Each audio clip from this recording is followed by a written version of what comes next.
هي البلاد غارقه في الاختراق الاسرائيلي.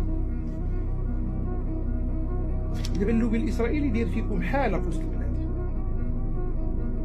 بعد غزه كتهدم، بعد فيها حرب، اما نتوما ديوركم كيتهدموا بلا حرب.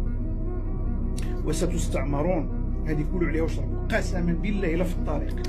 المغرب واسرائيل الجديده والايام بيننا راهم بداو خدامين. اللوبي قسما بالله اللوبي الاسرائيلي داير ما بغا في المغرب.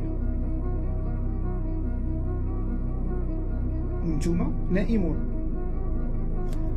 طبعا فلوس صحيحه كتحط، لان ما عرفتش انا واش في راسكم باللي واحد من الصحفيين ديال اسبريس هذه راه موجوده كاينه على اليوتيوب، كنهضر عليها سميتو نفسه بلا ما نقول سميتو، عيطوا له من اسرائيل قالوا له حقا ما حقا، راه جي راه عندك كاينه شي دوره